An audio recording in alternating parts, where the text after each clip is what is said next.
When Kobe passed away, I went through a very deep depression that day, and I could not leave my bed. I remember I was crying the whole day. I went to the memorial. It was a weird experience that I didn't think I was gonna have. When I looked at that card, I was like, "What am I doing?" Serial number to 50. The scope, the scope design blew everything else out of the water, and it was just such a gorgeous card.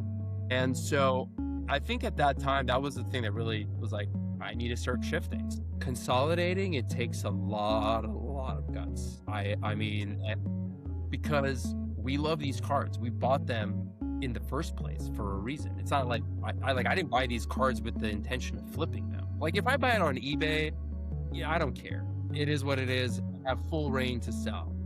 If I'm buying it from another collector I take that personally because like they've entrusted me with that in my collection. It's my job to honor their collection and their collecting experience. And so I won that card at auction, and everybody was shunning on it, and they didn't care. It was like, oh, it's altered. Who wants altered? We want a grade. I'm like, are you kidding me? That's like the coolest thing in the world. Some kid was coloring it on top of it.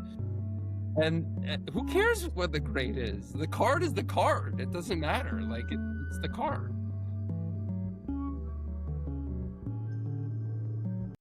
Welcome back, guys, to an episode to the Courtside Investor Podcast. I'm a host, the Card Boss, and today I bring on another very special guest. This is one of the biggest Kobe Bryant collectors in the world. This is my friend Arthur, KB24 Cards on Instagram. How are you doing, man, my friend? I'm doing well, brother. I'm doing well. Thank you for having me. Appreciate being here. Yeah, I appreciate you coming on as well. I understand this is your first time doing a sports card podcast, so I'm truly honored to have you on board. I appreciate it. Yeah, it is my first time. So apologies for for any mishaps. So No, it's all good, man. I mean, your collection on IG has been, amazing. Tons and tons of cool stuff. So you have tons of followers as well, and I think that a lot of people will be interested to see who's the man behind all these amazing cards. yeah, I mean I never it was so funny when I first got it on Instagram and started posting cards. It was probably about a year after I got it back into the hobby. I was like, oh, I was telling my wife she has like 10,000 followers. I'm like, oh, I got like 30 and it's great. And it's like, oh, now it's 40. Oh, it's 50. Oh, now it's 1,000. Oh, crap. Now I have to put out content. And it's more than just about posting cards. It's been awesome. The community is unlike anything else. I have a lot of other social platforms for the businesses, and it's nothing in comparison to this community. So the hobby is a beautiful thing for sure. Yeah, man, for sure, for sure. I first bumped across your IGs when you posted the once a year Christmas tree, right? Mhm. Toward end of last year, and Yeah. then this Christmas tree of all the best, or mostly the best Kobe 90s cards up there. You got all the PMGs except the green. You had the rubies, all this just awesome stuff, right? So, of course, today we're going to talk about cards and also one of the big pickups of the year, which is the Masterpiece 101. We're gonna come to that in a little bit. But before we jump into all of that, maybe just share a bit about your collecting history on how you got started and how you amass such a collection today. Yeah, no, I mean, I feel like after listening to so many podcasts, everybody kind of has a very similar story where they start off at a very young age and get out of it. Uh-huh. Unfortunately for me, my mom threw away my entire bin of cards that I've had growing up. So I love you, mom. But obviously, I was into sports cards, but at that age, that was really when like Pokemon was hot, Magic the Gathering. I was really heavy into TCG, and a little bit of sports, but more so in that world. And just like everybody else, I got back to it in 2019. I got kind of tired of collecting NFTs. Mhm. Um, and I kind of saw the sports card boom and well, kind of right before it. And um, it was unfortunate because obviously the collector that I collect is Kobe, and I really got into it when he passed away. Right. Um, and so I remember that day very vividly, and it's a memory I'll never forget. And that's when I to kind of change my perspective on collecting because when I first got back into it, it was like right when the 2019 Prism product come out, right? So I Yep. was buying hobby boxes, trying to chase the Zions, the Jaws. And then I was like, all right, well, I started watching all these channels. I'm like, oh, I guess I have to buy the Mookie Bettses and Mm-hmm. Wander Francos and all these random Man. baseball players that I Yep. didn't care about at all. But I was like, all right, I mean, I can make money doing this and it's pretty cool. And maybe from an investment standpoint. And then I vividly remember my first big purchase was LeBron James Topps Chrome 2003 rookie PSA 10. And Base. I messaged Gary V because Gary V was like, Yeah. the bridge for everybody around that time. Right. And he actually responded. I don't know him. And he responded to my IG message and he's like, if you feel it and you want it and you gotta go for it kind of thing. One of his hype Yep. messages or whatever. It Yep. probably wasn't even him doing it. And I was like, all right, I'm gonna do it. And I bought it for $36,000 This is base Chrome you're referring to, right? base chrome. And Man, those were oh the yeah. days. Yeah. Oh yeah. Oh yeah. And Yeah. then I got my Kevin Durant base chrome for like 15,000. Listen, I'm under it's like anything else in life, you learn from experience. I Mm-hmm. definitely lost my pants through that experience. Yep. Um, but I think the one thing that was really unique through that process was I was so in love with the hobby and collecting that I Mm-hmm. didn't just give it up. And I stuck through it, but I asked myself like, okay, I don't really care about any of these players. I can care less about LeBron. I can care less about any of these baseball players that I wasn't even Mm-hmm. watching. Who do I care about the most? And I've never, when Kobe passed away, I had a reaction to it. Like, I've seen celebrities pass away, living in LA, you run Mm-hmm. into celebrities all the time. It's really not that big of a deal, but I went through a very deep depression that day and I could Wow. not leave my Yep. bed. I remember I was crying the whole day. I went to the memorial. It was a weird experience that Mm-hmm. I didn't think I was gonna have. Like, it was like a reaction to like a family member, and I never met him. I didn't know him. Yeah. But Yep. I was born and raised in LA. I grew up with him. I went to the games, and what he stood for, and obviously he had his things in his career and this and that, but everybody has their ghosts in their skeletons in their closets. But Mm-hmm. ultimately, that was kind of at that point, I was like, you know what? Towards the end of 2020, I was like, I'm only gonna collect Kobe.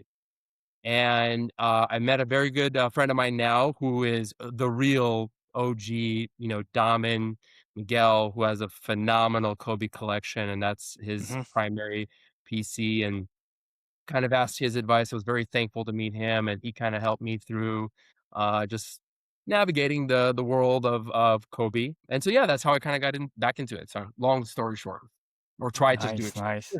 No, it's Yeah. it's it's great, to have a player, especially like Kobe, resonate so strongly to you on that kind of personal level.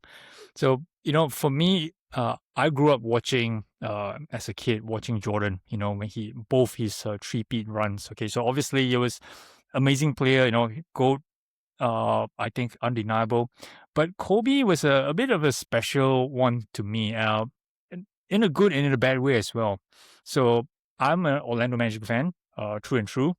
I would say Kobe was partially responsible for Shaq leaving the Magics to the Lakers. Kobe was the one that's responsible to beat Dwight Howard and friends in the finals. So I know me and Kobe, yeah, we have a little bit of that kind of history, but I enjoy him as a player. I enjoy his tenacity, his character. How much determination and and ethics and hard work that he puts in. So as a person, I really have a good feel about Kobe. And of course, like yourself, when he passed away, that was a big thing for me as well.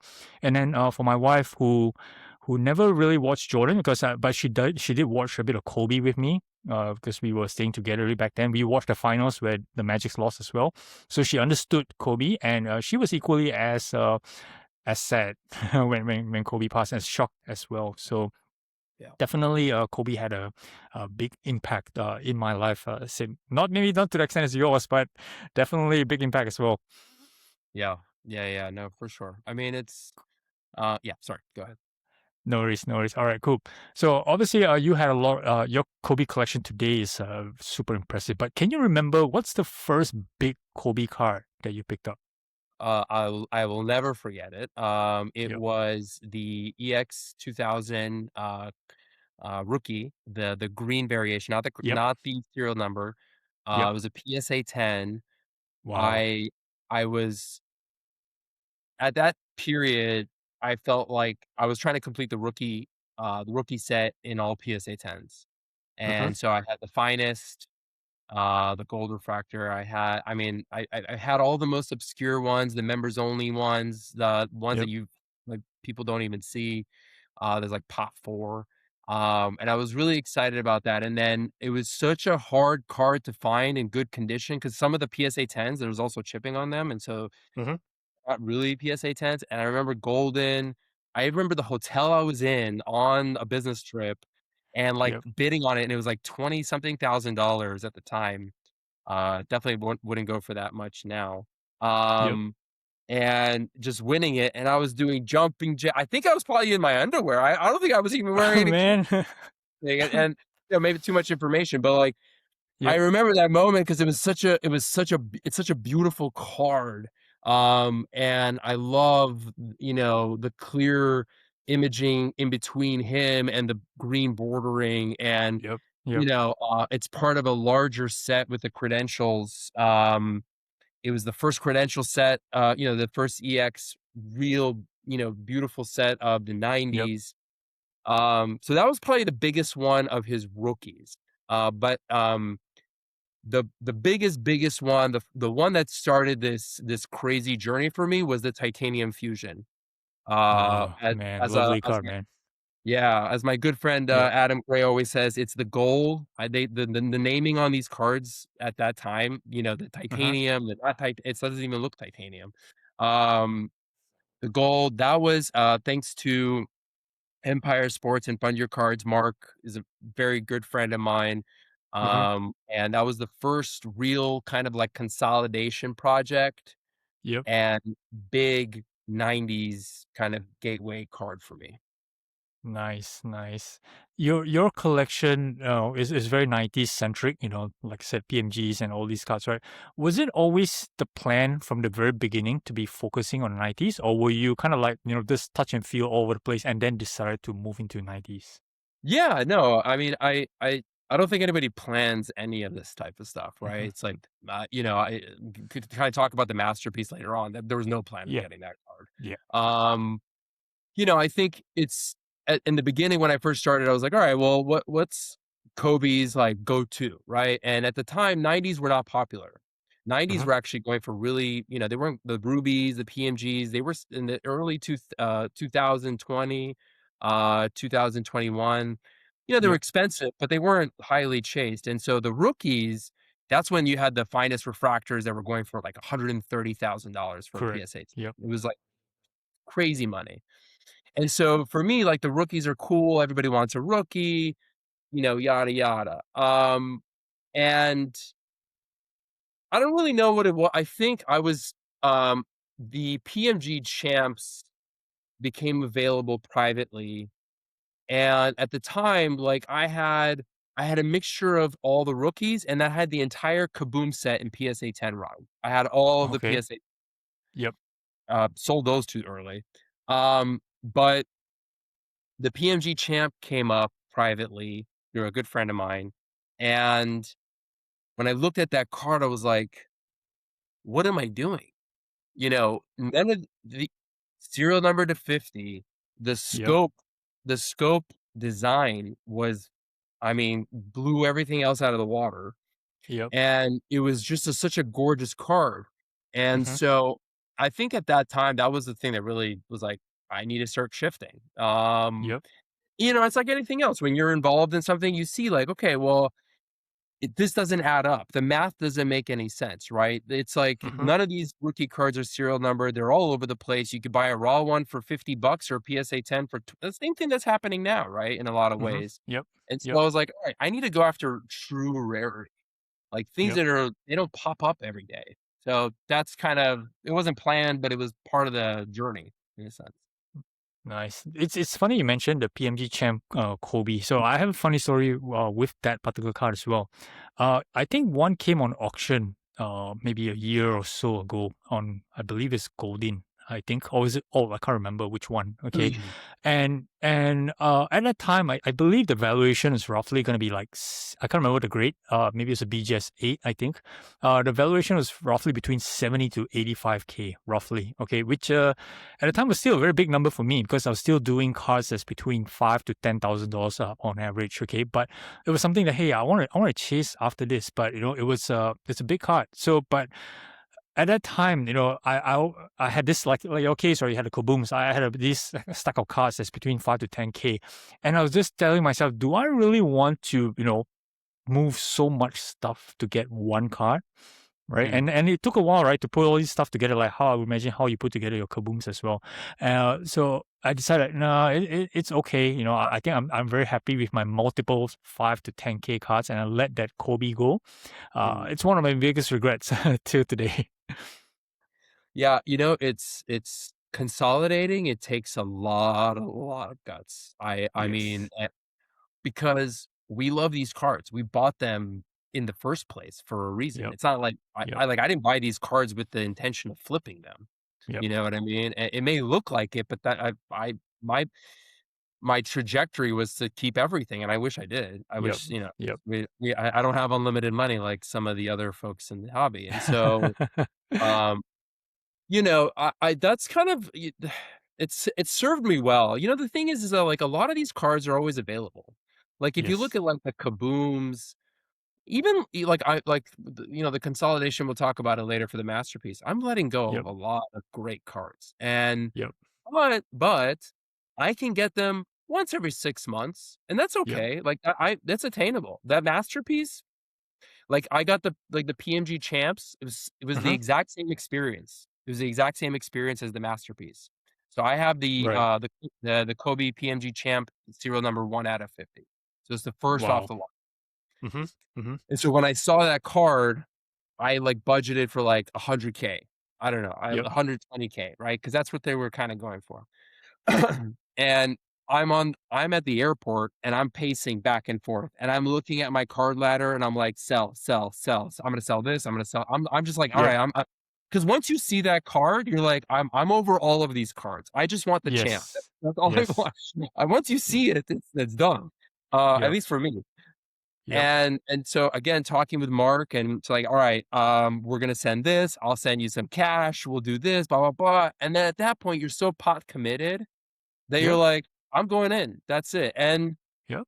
served me well. And I still get to enjoy it because the way that I look at it's like, if I accumulate everything, what else is there?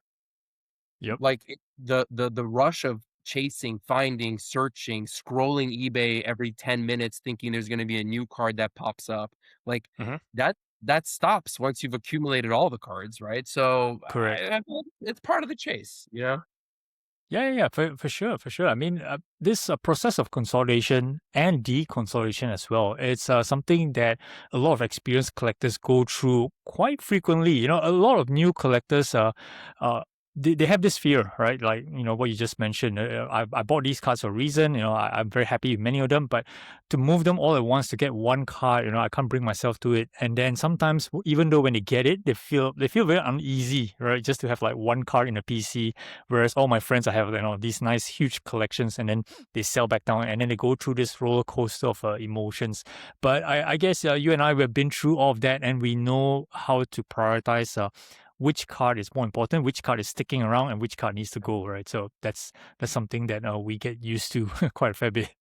Yeah, no, for sure. And during an up market, it's usually a Hmm. lot easier to do it than if it's in a down market. Like Correct. when I was consolidating when the market was down and I may have lost a little bit of money, that was a lot more painful than like now I buy a card, 3, 4 months ago, and now it's worth $3,000 more. And it's like, oh, okay, cool. Like, it makes it less disheartening when you know you're not losing money either. So Right. Right. Yeah. With that consolidation, the first one that you mentioned, that, so-called you lost money, right? Was there any card that you had to part, which make you feel regret up to today during that Yeah. process? Yeah. The Warp Tech out of 25, Oh, PSA 9. That was a hard one. And it right. resold just recently, on the premiere. I really wanted it. It went for like 60,000. And the hard part about it is like, especially in an up market, Uh-huh. you know what you sold it for, and it's hard Yep. psychologically to buy it back again for 3 times the price. It's very difficult to do that. Yeah. And I can't get around doing that. And then so that was a hard one to get to move on because I also got it from a very good friend of mine, Mike. Uh-huh. Um, and he gave me opportunities to acquire some of the cards from his collection. He's a phenomenal collector and a great human, and those are tough. Like if I buy it on eBay, I don't care. It is what it Yep. is. I have full reign to sell.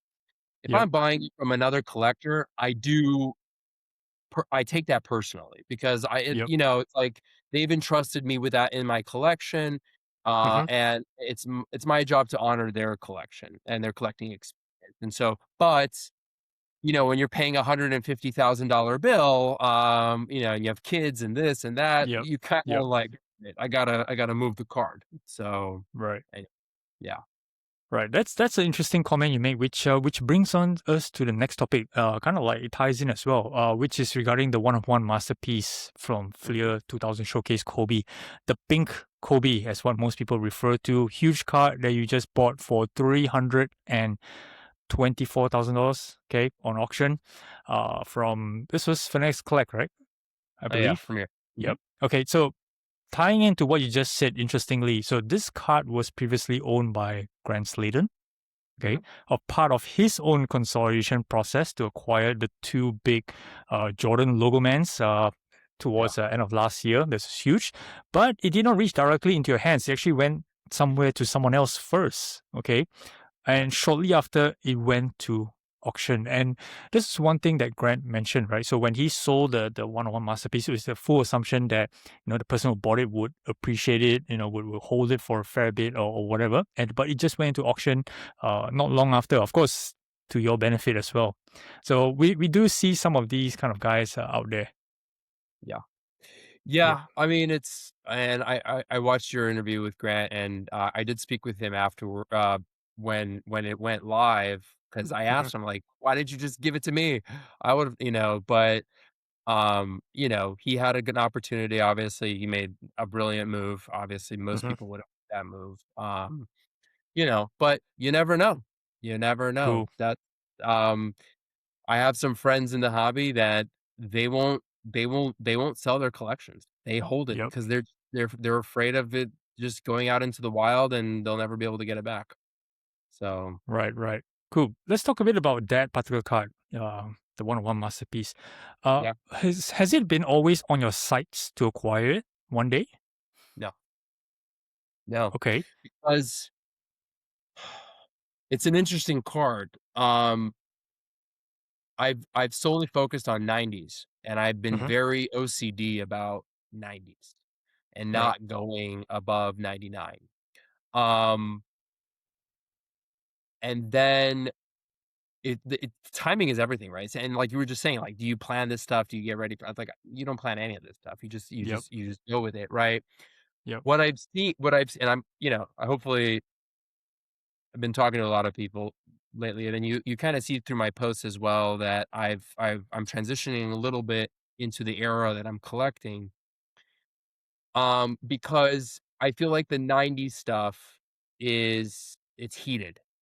Hmm. It's very heated. Now, again, it may have more room and, great. Maybe the super rare stuff will move. But I'm looking at like the PSA 10 market. I can't make sense of some of these prices. And that's fine. Again, it's a new market, there's a lot of new buyers, maybe it's justified. And because of that, like I have no interest anymore buying because at one point most of my collection was PSA 10s only. I only collect Right. PSA. So I had most of the out of hundreds, the atomic refractors, the the apparitions, the Mhm. that's jam, like most of these in PSA 10s. And I moved on from that into only serial numbers. True rarity. Now, again, it is Yep. manufactured as well, but at least it's not based off of, grade manufacturing. Yep. Correct. And then at a certain point, again, these prices, it's as a collector and MK, he has a weird collecting habit, but he's right in a lot of ways where, like, if you're a true collector and you wanna collect, it's hard now because 'cause you're gonna have to spend a lot of money, especially on Yes. this you're super passionate about, right? Yes. And so I started looking at it, and I'm like, I'm not a huge Panini guy, even though Kobe was the face of Panini. I'm not a I don't there's a lot of overprinting. Maybe the early years, the 2009 to 2012, Yep. right before the real takeoff. Yep. Um, but there's a whole era between 2000 and 2008 where you have Topps products because Kobe will never be in a Topps product again unless Vanessa squanders away all of her money and she now needs to start making money. I don't think they're going to be putting Kobe in any new products. Yep. Um, so you have Topps products, you have Upper Deck products, you still have Fleer products up until 2004, I believe, Yep. for Skybox.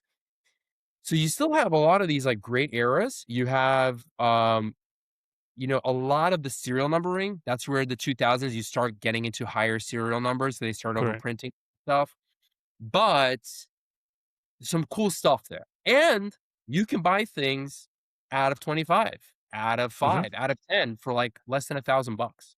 And I'm, Mhm. like, looking at it, I'm like and I might be shooting myself in the foot by coming out and saying all this, but the value for the card you're getting in comparison to the '90s stuff, which is insane in price, Yep. it's night and day, right? And so I started in that trajectory already about half a year ago. Mhm. And so when the masterpiece came up, I was like, it op because the door was already open for me mentally, I was like, Mhm. "Okay, this card's a possibility for me, mentally." Right? Like, it fits my collection at this point, right? Yep. Yep. Financially, it's not in my ability. I had to sell a lot, but Okay. Yep. mentally, it fit my collection. So anyways, yeah, that's kind of where that opened up into. Right, right. So mine was a bit interesting. So, towards sometime last year, I picked up the same year, the 2000 showcase legacy collection. I show you a photo of that, right? Number 24 Mhm. to 50. I was very happy with that. But in my research, I came across that one on one. And I said, whoa, this is amazing. I didn't know there was a one on one, okay, at the time. Yeah, Because I wasn't yeah, very familiar with the 2000 and the 1999 showcase. But I liked the photo and I liked the way it refracts. So, and it was 2450. So I went in all in, right? And then that one on one popped up on auction. I was like, man, and straight away, I can't remember, did I message Adam Gray or did I message Chris Hodge? I think I can't remember who. And I was asking, do you think that this is gonna be a 200K card? And Adam, I think it was Adam, his is gonna be way more. I was like, oh, okay, that's out of my league, then.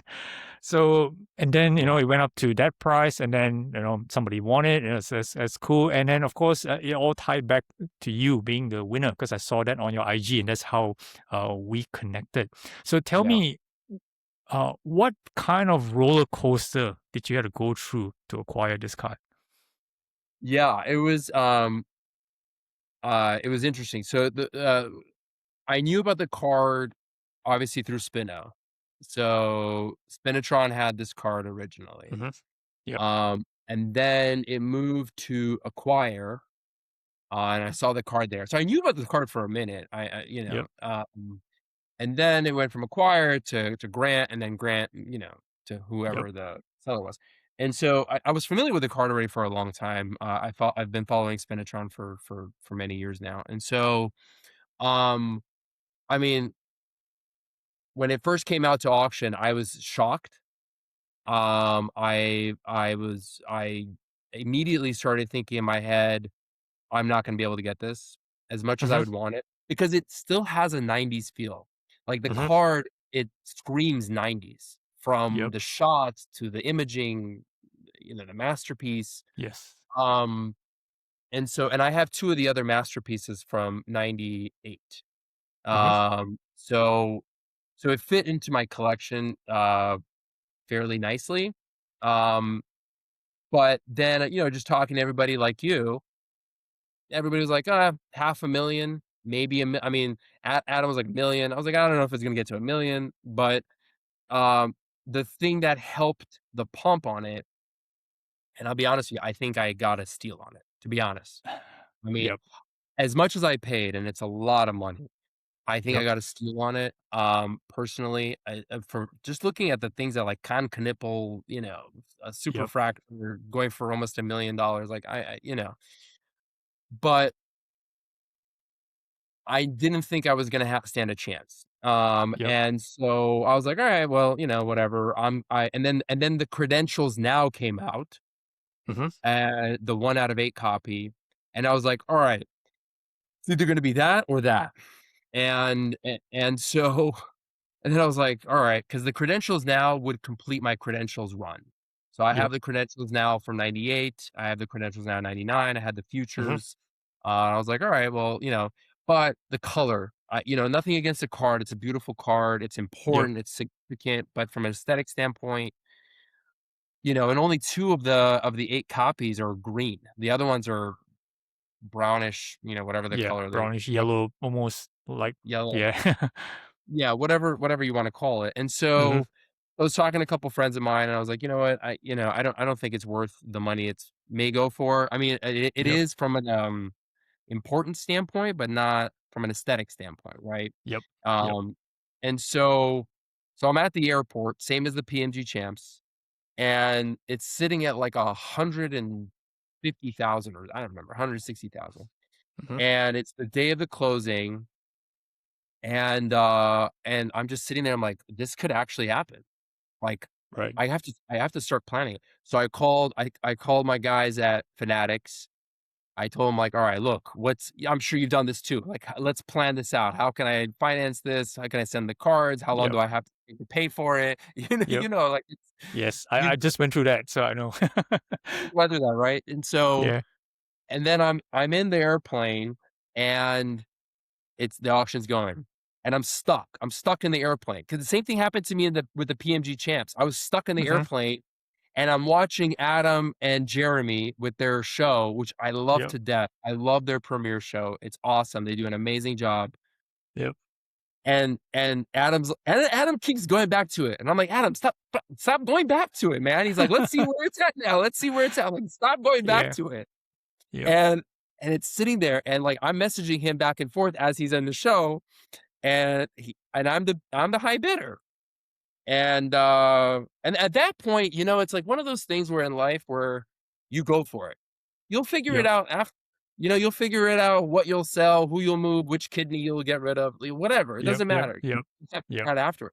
But you just go for it. And it didn't get a bid. It didn't get a bid. It didn't get a bid. And I won it on the plane, and I yelled, and everybody was sleeping. So, that was fun. Yeah. Yeah, that's awesome, man. I mean, again, the even though it's a six-digit card, to some people, it's a lot of money, but the significance of that card, that can be like the grail of any collection, right? Let alone yours, which already has a lot of cards, right? That could be just that cornerstone piece for any Kobe collection. So that's a truly amazing piece, man. Yeah, no, thank you. I did a poll on it recently comparing it to the PMG Green Hmm. and the one that Alt sold or bought. And I love the green. Don't get me wrong. Yep. I prefer the Yep. red. I prefer the Yep. red. Okay. I know that might not upset some people. I get it. Hmm. Um, but from an aesthetic standpoint, I think they both serve in comparison. 2000, that masterpiece I don't think people understand how significant that is, because that really was the bridge between overproduction of cards and the '90s. It was Hmm. kind of the gateway card. That's Hmm. also the second year that they eliminated the row feature, right? Because I Yes. think it was in Yes. '99 they didn't have the row feature for the Correct. masterpiece. I Correct. don't think I've ever seen it publicly. So it was the second year, but from a color standpoint, the pose, like you know that pose, that image was on the front Yes. of magazines. I mean, it's a very famous photo Hmm. by Andrew Bernstein, and anyways, I mean I I have yet to see it in hand. It's still in the vault. I don't think I'll ever take it out. But um, it's a beautiful, beautiful card.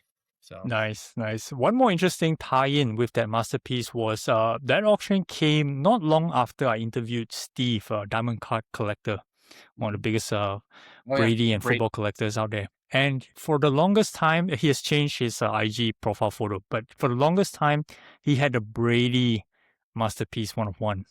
2000 Flair Mm, on his IG profile, signed by Brady himself. And I had an interview with him, and we talked about it, of him getting it, and things like that. And that's kind of like the centerpiece of his collection, right? From that, mm. so happens that same year. Showcase 1 of 1 masterpiece, and then not long after you have the Kobe coming up. So it's quite interesting that these all these things to start popping up together. Yeah, no, it's crazy. One more thing to add to it. After I posted it, I had because I've never, aside from that one, I have never seen another one of another player besides Vince Hmm. Carter, which sold the premiere before that. Hmm. And then all of a sudden, after I posted it, I had like 5 people reach out to me and send me the Patrick Ewing one. They sent me I forgot who else. I think Hardaway was in the set. Um, I've got like 5 different people sending me the same card masterpiece for the player that they collect. Well, I've never and they're all raw. None of them are Right, graded, and right. which is so cool because now you can kind of put the set together in a sense. So, Yeah, I think I recently saw the Mike Bibby one, I think, on Fanatics as like, well. oh Yeah, I really? think it was like Okay, $9,000 or something like that. that's crazy. I mean, that's Yeah, yeah. I mean, but yeah. cool, cool. So amongst all the crazy cards that you have that you personally own today, where do you Mhm. rank this 1 of 1 masterpiece? Um, I probably it would probably be second for me. It'd Nice. probably be That's second. pretty high, man. Considering you have some of the biggest, you have all the PMGs except the green. So is the red on top? The red is top 5. It it's hard because are we ranking and I've tried to rank my cards, but I kinda did recently. It's hard because I have 2 of the other masterpieces. Hmm. Now, from an aesthetic standpoint, they're not largely different from, let's say, like, the Legacy, right? And Hmm. so Yes. in the '98, they didn't really different that was another thing. The 2000 is completely different from Correct. an aesthetic Correct. standpoint. So, but those are one-of-ones, and Kobe only had 28 one-of-ones in the '90s, whereas, like, Hmm. Jordan, according to Chris, I think it was, like, 73. So, like, Yep. 3 times the amount. Yep. So, they are significant, but they're not, they're not all, you know what I mean? And so, uh, yeah, for me, the Champs is number 1. I don't that card is just, absolutely undeniably beautiful. It Hmm. helps the serial numbering. Um, the red is up there. I like the red more than the green. I would Hmm. love the green. I'd give me the green, but, I like the We'll red. we'll talk about it in a second. I'll get your thoughts on that. So okay, so Yeah. masterpiece is 2 below the champs. The Champs is 1, the Masterpiece is 2. The Rubies were probably gonna be number 3 for me, 97 Rubies. I think that's an absolutely significant set and absolutely Yep. stunning card. Yes. Um, I would say, the red is probably 4, Hmm. and number 5 would be the titanium, I just Okay. recently ranked it, but I think the Fusion is definitely, a top 5 card for me at this point. Just the pinhole needling, etching, just the Yeah. gold, the image is stunning, um, but it's like choosing your children. How do you rank your Yeah. children? It's I don't. even if you put that top 5, that that 5 cards you mentioned. For me personally, I wouldn't be able to know how to shuffle them around as well. right? They're all amazing stuff. But if I had to choose, okay, I think I definitely like the masterpiece the best from the aesthetic point of view, right? I Yeah, think that definitely from the significance point of view, how important that card is to the hobby. I guess PMG Red would be the more important card, yeah, but I guess from the aesthetics, the photo and the rarity, I guess the masterpiece will be the number one card. yeah, yeah. No, I mean, I can't like again 24 karat. Where would you rank the Hmm. 24 karat? It Yeah. it never sells. It's gold. Yep. It's absolutely stunning. I don't know Yep. how to rank these things. I don't. It's it's a feeling. At one point, the red Yes. was higher, and now it's maybe a little bit lower. I don't know. I'll tell you what though. I love the 98, but it's not my top five. It's a beautiful card. It's gold. Hmm. I love the finish. The problem, in my opinion, is that you have the Gem Master. So Right. there's something better. Hmm. It's not attainable, because Yep. I don't think Spino will ever sell it. I hope he Yep. doesn't. But there's something better. Whereas Yep. the other PMGs, the champ, there's nothing better.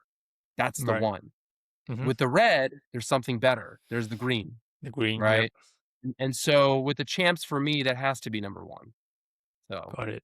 Nice. yeah. Nice. All right. So last bit is let's move on to a card that you don't have, which is that PMG Green that Yeah. recently sold on alt. That's not sold on alt. Sold to alt to Yeah. Lior for 3.15 million. So obviously the PMG Green is a huge, huge card. It's not in your collection. So the very first question I want to ask you: will this card be on your radar one day? Never want to say never. But that boat, I mean, I'd have to sell, my house, my second born child. I'd have to sell a lot to get that card. Um, so again, I'm never gonna say never. I Yep. know where all of them are. Hmm.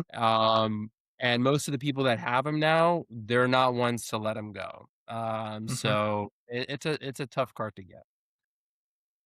Got it, got it. So I want to emotion check you, right? So as Mhm. you know, this is limited to 10.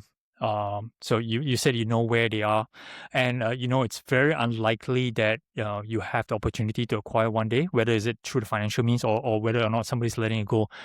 Does Mhm. this stick to you in a negative point of view that, hey, I'll never be a truly the biggest or the best Kobe collector if I don't have one of this, and it's always going to be the case. Does this Every day, resonate to you?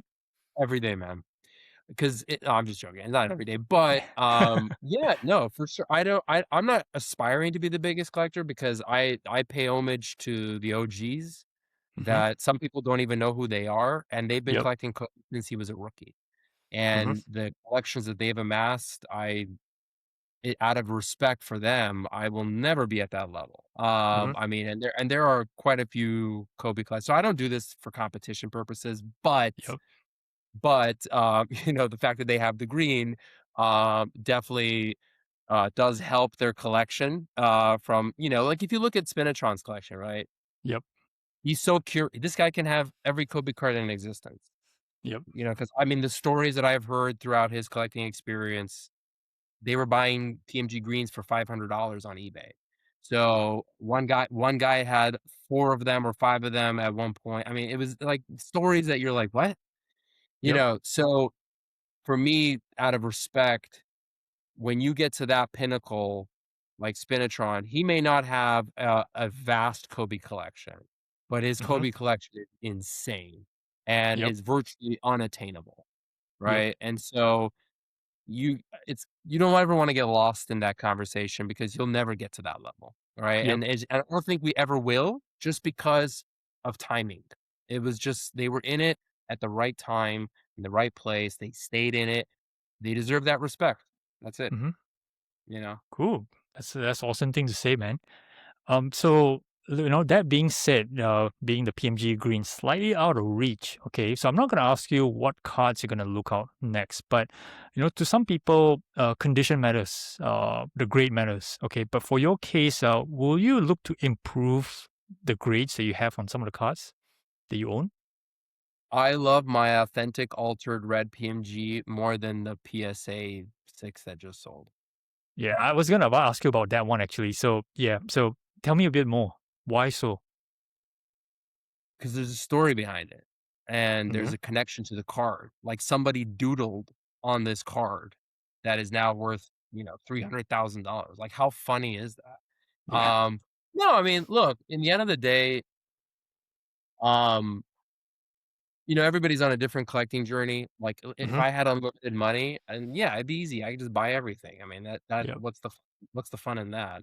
Yep. Just to say you can. Nothing against anybody that does that. I mean, by all means, obviously you worked hard enough to get that money, so go ahead and do Mhm. it. But um, I won that card at auction, and everybody was shunning on it, and they didn't ca it was like, "Oh, it's altered. Who wants altered? We want a grade." I'm like, "Are you kidding me? That's, like, the coolest thing in the world." Some kid was Yep. coloring it top of it, Yep.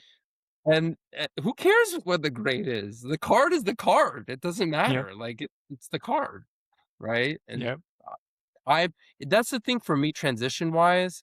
Like, I get messages all the time like, "Hey, what do you recommend? Like, what do you think about this? How much do you think about Mhm. that?" My like, some people with a lot of money who can buy all the PSA 10s, and I'm like, "Look, you can buy all of these grades. Anything can happen tomorrow." If you look at back Yep. in the market, PSA 10 and BGS 95, they were almost the same price. There was Correct. almost no variation in price. Yep. What in the matter of 2 years, it has tanked. So, Yep. what you're saying is that PSA, nothing against PSA, I love it. I don't grade. Nothing can happen in the next 10 years to this company. Nothing. Mhm. There's no new company that can come in. There's no AI system that can perfect it. Nothing can happen.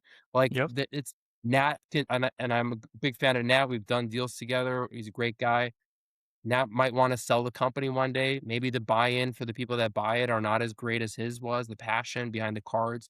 I don't know. I don't control what's going to happen in 5 years. And if you're Yep. putting so much value in the grade, you have no control over the grade, but what you do have control of is the card itself. You can Correct. determine, I want rarity rather than hype.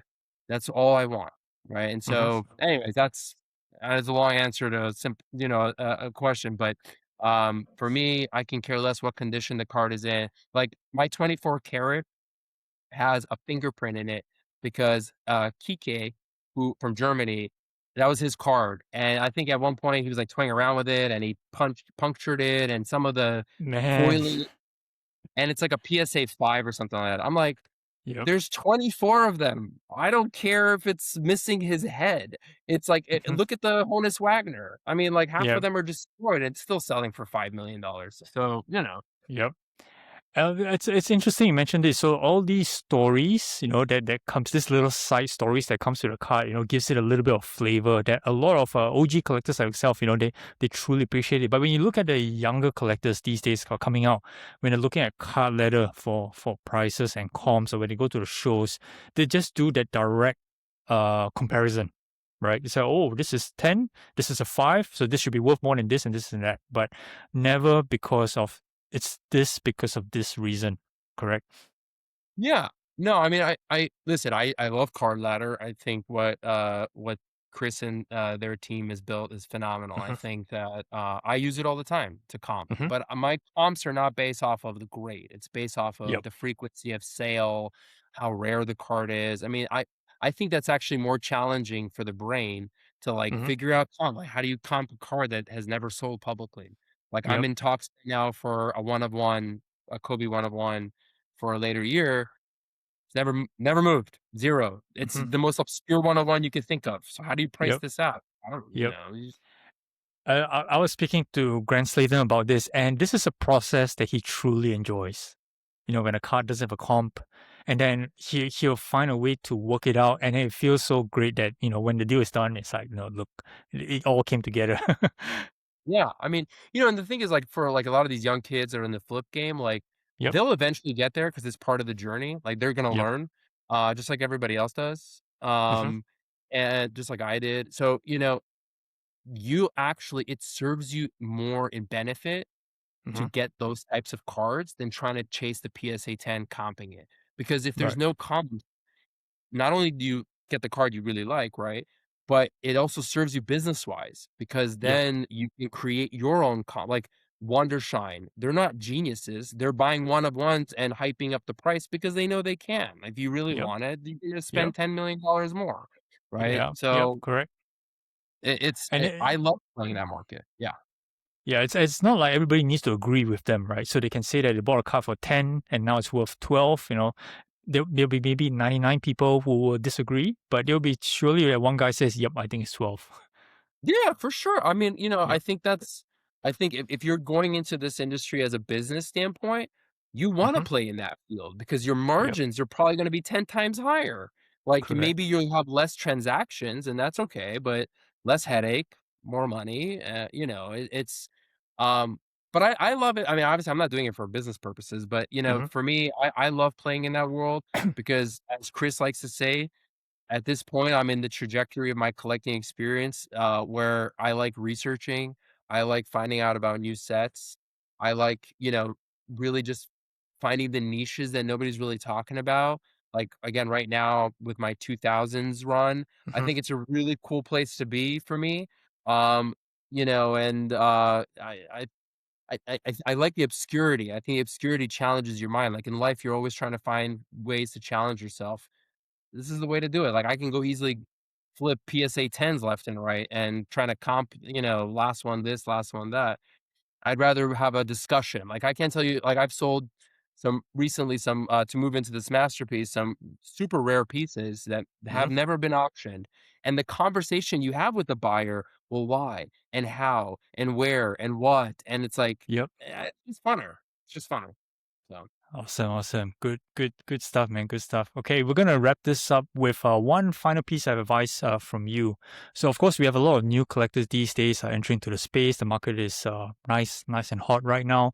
People are pouring a lot of money. People are buying a lot of modern cards. Okay, but let's just say, for example, somebody want to buy the first big grill. Let's give a number. Let's say it's a $20,000 card. Okay, they've been very used to maybe 500 to 2,500, roughly that range, and they want to go into their first $20,000 card. What's one piece of advice you can give to someone before they take the plunge to buy their very first big card? um, you have to when you get to certain price ranges, you have to be emotionally connected to the car that you're buying. Like, there has to be a passion behind because it's a lot of money, right? And so and like anything else in life, if you're gonna put a lot of money into something, you should be passionate about it. Like, you should love it because if you lose on it, like, I lost on the LeBron stuff. It was a horrible lesson for me, right? I didn't love the card and I lost money. It was Hmm. horrible. But I've had experiences where I put in money into, like, rare Kobe stuff. I love the card. I enjoyed it. I didn't feel bad losing money on it. It was okay. So when you get to that level, and listen, 20,000's that's a lot of money. Some people, $5,000 is a lot of money, and Yep. so whatever that level is, like, have a passion about the car that you're buying, like, enjoy it, want it, because if you're okay with sitting with it, then you don't have to worry about how much you buy it, right? I mean, these are at this point, they're assets. Whether you like to admit it or not, they're assets. They appreciate in value, they can decrease in value. It's an asset. And so if you could sit on something long enough and you're okay with it, be passionate about the card. Because if you hate the card, you're not gonna sit on it. You're gonna be, "Ah, I'm over it. I wanna move." Yeah. Right? Yep. And so, I don't know, that's kinda my take on it. No, no, that's good. Buying, buy what you love, right? That's always the name of the game, right? It is. It makes it a lot easier when you're losing money, and it makes it that much funner when you're actually making money, so, you know, yeah. Great, great, great. Awesome stuff, man. All right, man. Thank you so much, Arthur, for coming to this podcast and sharing your story. Truly amazing. Once again, congratulations on the big Thank pickup you. and amazing collection you have there. Thank you, brother, I appreciate it. Thanks for having me on. Amazing channel. You're doing phenomenal stuff, by the way. I just applaud you. It's great stuff. Thank you so much. I appreciate it, man. All right. Thank you guys for watching this episode of Courtside Investor Podcast. Do like, subscribe, follow this channel, and you can follow Arthur on his Instagram, KB24 Cards. All right. Thanks for watching. See you guys soon. Bye.